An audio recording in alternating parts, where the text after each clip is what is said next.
Episode 5: Who Gives a High Dam? Aswan, Egypt. We left off last episode going to a beautiful restaurant in Cairo.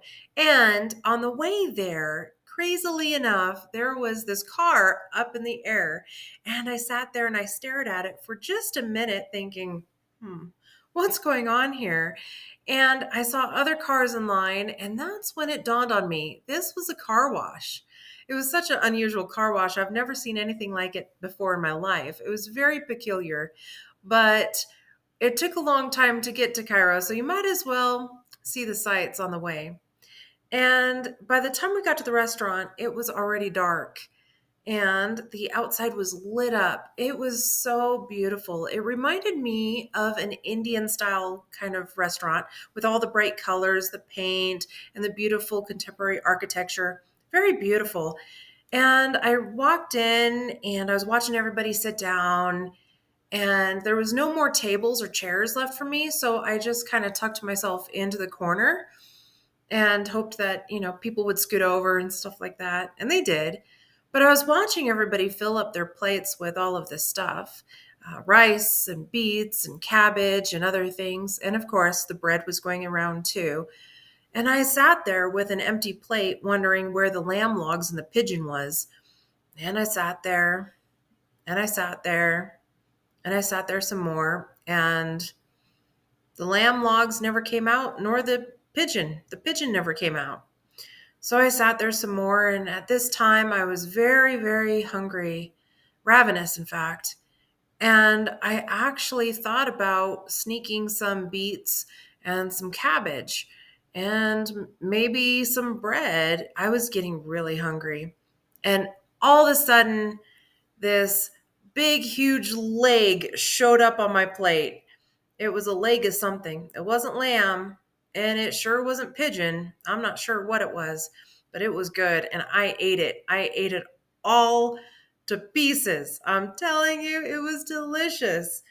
But before I could finish it, everybody started getting up and heading back to the bus.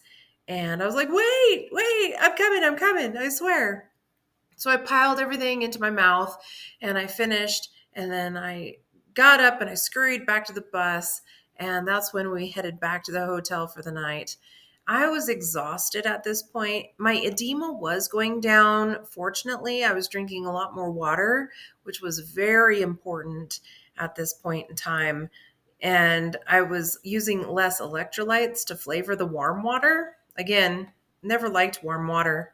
So I was trying to chug warm water. It was difficult.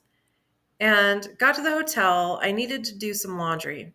So I walked around looking for the washer dryer, and there was not a washer and dryer available. Instead, the front desk insisted that I turn in my laundry, and I wasn't about to do that. So what I ended up doing was I ended up doing some bathtub laundry. Yeah, how American of me, right? A bathtub laundry. Anyway, so then there was that whole conundrum of how to dry it. So I had my laundry hanging up in front of the AC unit, and it wasn't really drying that much. So I took the hair dryer, the complimentary hair dryer, out of the bathroom, and I was drying my clothes off with a hair dryer. It was working, though. I do have to admit, it did work. And then the next morning rolled around. We were all given sack lunches so that we could easily make our way onto the bus and eat before we hopped on the plane to go to Aswan, Egypt. This is Upper Egypt, so that we could get onto the Nile cruise. I was super excited about this part of the journey. This was what I had been waiting for all week. And as soon as we got to the airport, we grabbed our luggage off of the carousels and we made our way back onto another bus where we headed to the High Dam. The Aswan High Dam was completed in July of 1970 to control flooding and reclaim cropland. The dam produces 10 billion kilowatt-hours of electricity per year, which supplies many villages in Upper Egypt with the luxuries of modern life. Despite this, the dam has many cons. The temple complex of Abu Simbel had to be moved, and 90,000 Egyptians had to be relocated after a reservoir formed behind the dam. The Nile Delta became less fertile, affecting local agriculture, and there has been a reduction of fish populations in the eastern Mediterranean and Upper Nile. At the high dam, there were the cutest puppies. I wanted to rescue all of them, but I couldn't. And some of the people in the group were throwing bread and other items to these puppies. They weren't really that enthusiastic about the bread, but my goodness, they were too cute. And I wish I could have just rescued all of them. Unfortunately, not. We had to get back on the bus where we headed to a dock. And I was not too enthused about this dock because, first of all, going down the dock, there were a lot of merchants on the sides trying to sell goods. Not as obnoxious as what was in Cairo, but it was still merchants trying to sell stuff. There were a couple of items that I thought, oh, so beautiful. I would like to peruse and maybe purchase. But we all headed down into this little tiny boat. And the boat was not what I expected. And I thought, if this was the Nile cruise, I paid way too much money for this. And so we all headed on, got on, sat down, and the boat took off. Well, a really good surprise. We actually made our way around, and we made our way around to this island. It's called Agiliki Island. And that's where the Temple of Philae was. And this was the first temple that I had actually seen like this.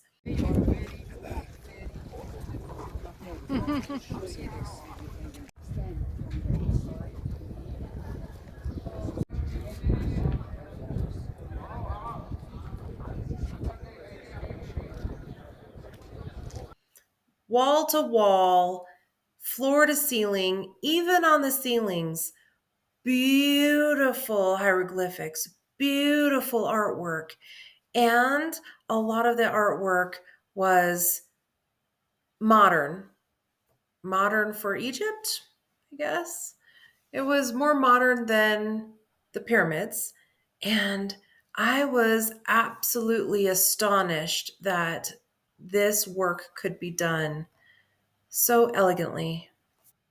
After about an hour and a half of perusing the beautiful artwork in the Temple of Philae, we all decided to head back to the boat, and we headed back to the dock. Now, it was a beautiful ride, but it was really warm, probably in the mid 90s, and I was melting. But it was so pleasant, so beautiful. And our security guard, complete with strapped on guns, decided to stand on the bow of the boat to protect us from whatever dangers there were. And some of the ladies up in the front were looking at his big package. And one of the ladies made a comment, wow, it's so big. And that's when another guy looked at her and said, careful, you're blushing. And we all had a really good laugh. But yeah, he was packing a lot. Anyway, we headed back to the dock, and that's when we meandered back to the bus.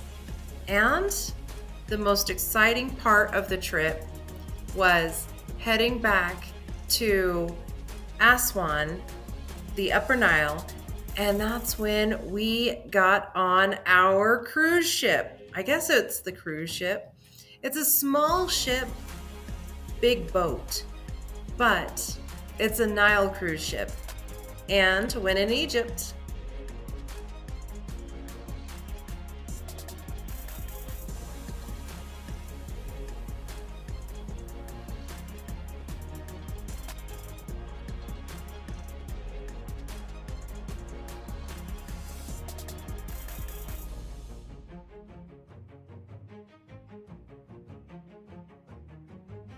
and it was amazing.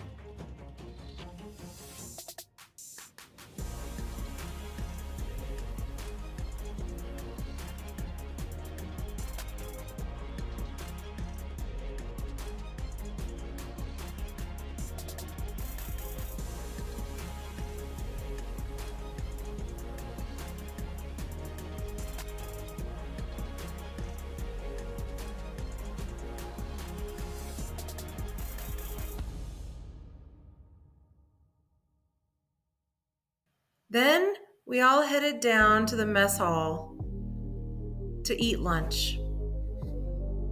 And I was pleasantly surprised by all of the really delicious food.